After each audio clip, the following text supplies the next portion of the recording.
think we should be flipped, huh? You want to? That's We right. are live, by the way. Want to flip? Yeah, let's flip. There we go. Look at that. Now it makes sense. Wow. Look at that. We're a well-oiled machine, just like the pack yesterday. X's and O's. You got to execute when it's time. Interesting game yesterday, huh? How about that? Brian, one of the things that's really funny is that, you had the Badgers disaster, and then, which it was. And then Paul Chryst, the word leaks out. Now, he was fired before that, but the word leaked out literally at the end of the fourth quarter, 2-minute warning, whenever I was in the bowels of Lambeau Field, getting ready to go out on the field, whatever, when that kind of leaked out. You had the Brewers losing both Saturday and Sunday in disappointing fashion. So then you get to Sunday and you go, okay, Packers, and then, okay, they should have a, decent win, whatever. It would have been what a disastrous weekend it would have been if they wouldn't pull that out. Especially considering, who knows? This third string quarterback from Patriots may end up being the next best thing since sliced bread.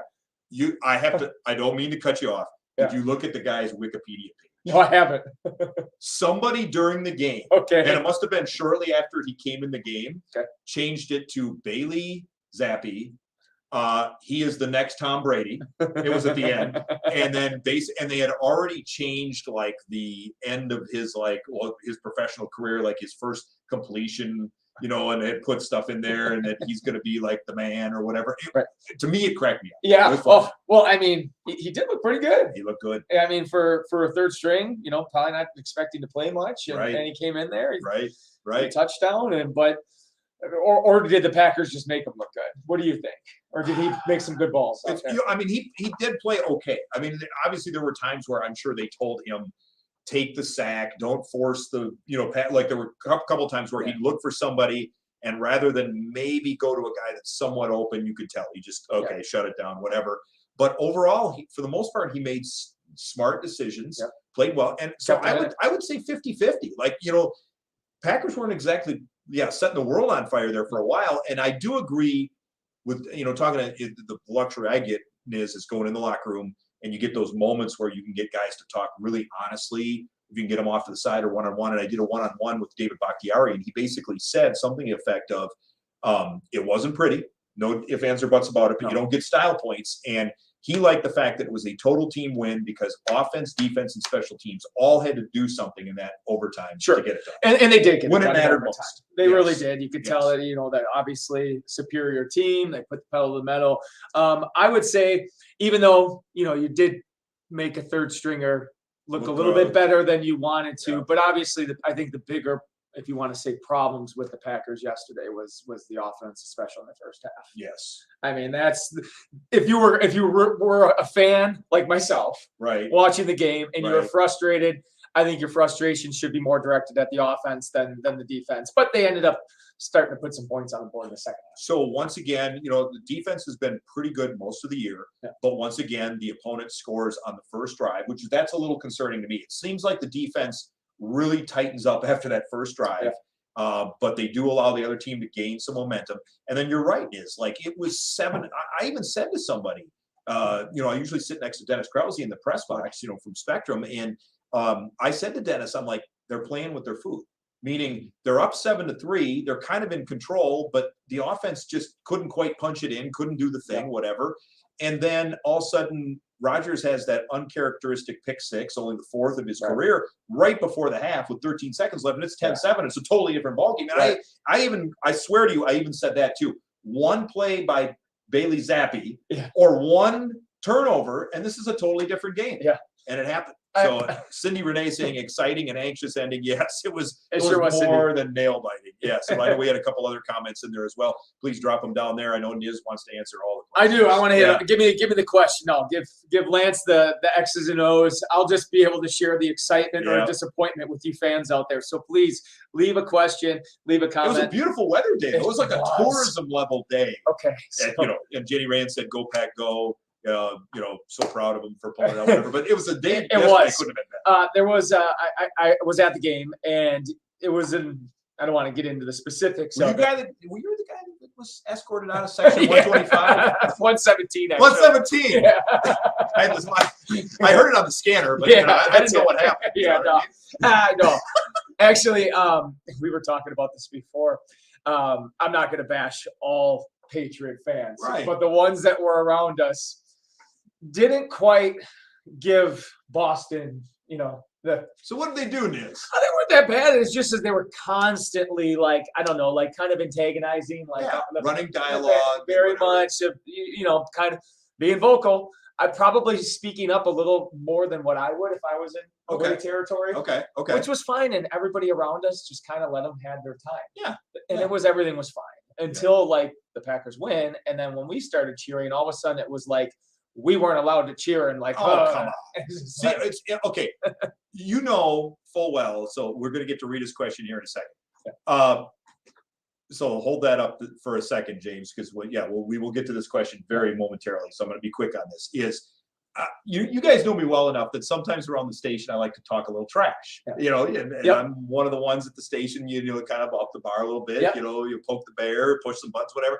But if you're going to go there, then you got to expect it back if things don't go your way. So don't pull this for 60 plus minutes of the game. I'm going to say whatever I want to say, and then when you want to celebrate the last minute, and I don't care who that is. If it was the reverse, I'd say the same thing, Niz. Yes. For the last minute or two, you were vocal and using up all the oxygen in your section, and now I'm supposed to shut up? Yeah, it was pretty lame. That's weak sauce. Especially because I think for the most part, the Packer fans, including myself, my dad, we were sitting there.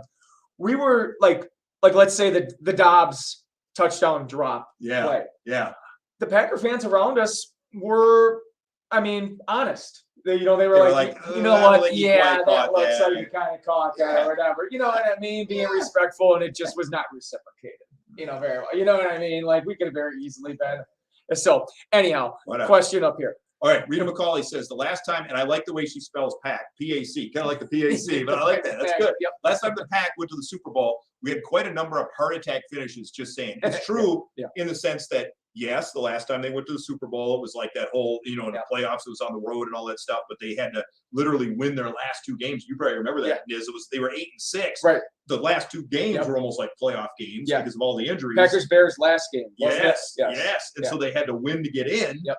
And then they had to keep winning, obviously, because they started on the road in Philadelphia, wild card, whatever, then go to Atlanta, and then just keep on going from there. I remember that Atlanta game when they started putting it on them. A couple pick sixes? Pick six, Tyrone Williams. Yes. I'm sorry. So Tyrone Williams is the old reference. I apologize for that. Tramon Williams. Yeah. I just remembered because I was living in Green Bay at the time. Yes. And it was an away game, and it was a Saturday. Points. It was a Saturday night, so we were down at Anduzzi's on a Saturday night. Could you imagine that scene? Oh my word! It was like Niz going wild. I've grown up a little bit. But it is true in the sense that it just seems like in the NFL, and especially if you watched any games yesterday or any games recently, there is a lot of drama. There's a lot of drama for your mama, if I can say it, because seriously, it doesn't seem like almost 80% of the games kind of go down to the last 2 minutes. It's the NFL, and it's cliche, but there's not too many easy wins in the NFL. And I think that was the theme yesterday, was talking to A.J. Dillon. I think the one thing that, and if forgive me, I'm not bashing fans in particular, but sometimes Packers fans think that every game should be like a 30-10 blowout. And last I checked is the other team, they're professionals, they get paid to play the game, and I'm sure Bailey Zappi, when he got in that game, he's like, I want to show that I'm the future and that I have a viable future in this game, whether it's with the Patriots or whomever. Right. Just because you're behind Mac Jones doesn't mean either you're going to play for the Patriots or maybe you move on somewhere else. Do you think that, from what I saw, it was pretty apparent in the beginning that the Packers' game plan was to run the ball? Run the ball. A lot. And how about that one scoring drive where it was literally like Jones,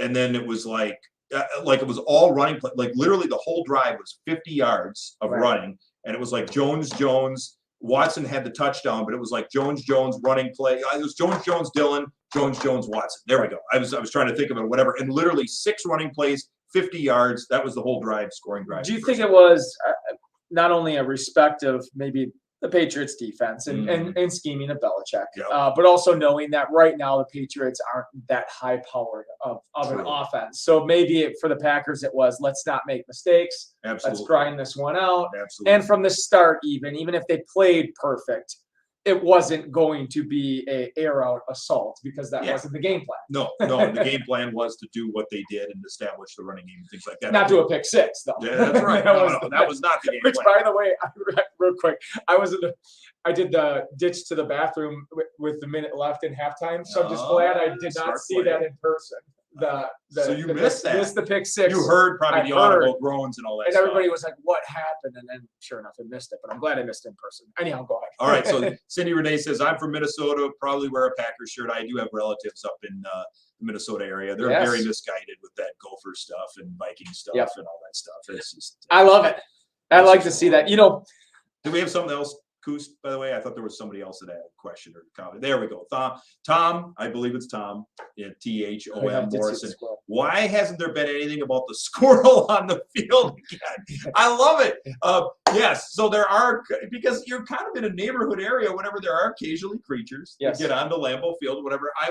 I wonder if they just don't want to show the squirrel in distress or something like that. You know what I mean? Because sometimes, like, I do feel bad for the animals. So imagine living under the stadium, which you probably did back in your park days. Yeah, Park High School. Portland Field. You were under the bleachers quite a Field. number of times. We won't talk about that, but we brought that out there. But anyway, imagine living at the stadium all week, and then you don't realize on game day there's going to be, 78,000 plus, and then the poor animal gets freaked out. You know?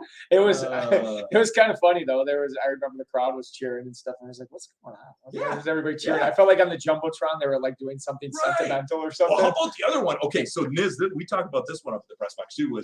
It was hilarious how you could tell the stadium. I wasn't completely aware of it. All of a sudden, the stadium just started booing when that one player was taken off the field, and basically people thought that Rodgers had caught them in 12 men on the field, and the guy had taken a dive. Right. And you could tell, like, the whole, a good portion was like, ooh, come on, what's going on? Don't stop who knows? I don't make, obviously, with the recent developments of what's happened with Tua and things like that, you don't want to talk about, if a guy's taking an injury or whatever. I don't go there. But it was interesting. It was. Did you think people were truly booing? That's what it seemed like. Yeah, it did. That's what it seemed like to me. Because I remember that was one thing where, again, us Packer fans sitting amongst some Patriot fans, we were like, "Yeah, that's kind of not cool." Right. And because they were like, "Oh, isn't that classy?" I'm like, "Yeah, and we were cool about it." You were cool about it. And You're like, we probably shouldn't. I mean, you don't know at the time. Whatever. Anyway.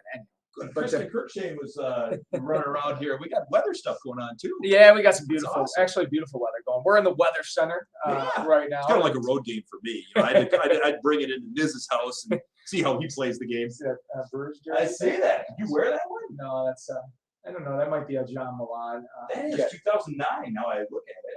Very nice. Very cool. Yeah, you can see what that's with the M and the there's a stain on it though too. I don't know. Maybe somebody was a little sweaty that day. So this is completely opposite time of when I normally work, except for today because first day, baby. First day on the evenings. Welcome to the night shift, brother. First adjustment was actually driving to work and having cars on the road because normally I go to work at 1:32 a.m. in the morning. Right. I can get here from Grafton in less than 20 minutes. Not happening now. Nice? It wasn't terrible. I mean, but with people on the road. That it's got to be a big change too. It is. I mean, to sum it up, it's going to be nice to get a little bit more sleep.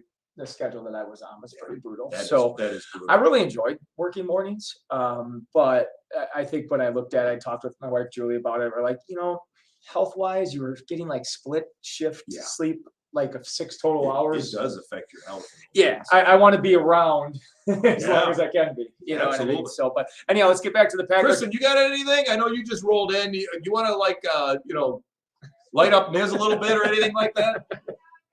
Oh, she's good. Nope, she's good. She's off screen. She's like, she's good. No, I'm good. Any comments? Any questions? Let's get back to the actual game itself. One other thing, positives I will take away is I want to see Watson obviously get more looks. Guy's got a different level. Looks super fast. Whatever. Right. And once he got to the corner, nobody was catching. Like if he gets the corner, he gone. Right. Like nobody's catching. And maybe this is what he's going. Maybe I know it's premature, but maybe it's a Deebo Samuel type correct receiver. Yeah. And obviously, Debo's at this moment a different level player. But I'm just saying But Debo's the end smaller and around, compact yeah. too. So yeah. The end arounds, the finding ways to get him the ball, Oh, I think would absolutely. be cool. So that was good to see. Also, Dobbs. I mean, I know he didn't fully complete that one, but he's getting But it wasn't a great separation. pass either. Yep. You know, Yeah. should he? And sometimes as a rookie, you want to catch everything, but should he have just kind of let that one go? Whatever. He's Oh, the trying to make a fumble? play. Yeah, the fumble. Yes. Yeah. But what I like is that a lot of times rookies, you either bench them for a good portion of the game or they go into a shell. And I like the fact that they went back. Rodgers went back to him on the back shoulder throw, and he knew exactly where to be, exactly what to do. Boom. You know what I mean? For a rookie, he looks good. Yes, he He does. looks very, very yes, good. he does. Good to see Tanya get back in the action. Yeah. So That there ball were down the seam. Awesome. there were positives. Yeah. So I'm gonna look at it as it's what was that, week 4, week 5?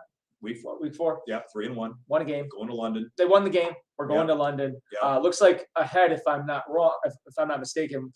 I don't want to say a coasting because every game is tough, but you like the schedule looks very favorable the next few games. Yeah, that's why. Now we can quibble about this another time, or just kind of throw it out there. Is Matt LaFleur wanted to take the bye in December? Why? Because he feels like his team is going to be a playoff team. Yeah.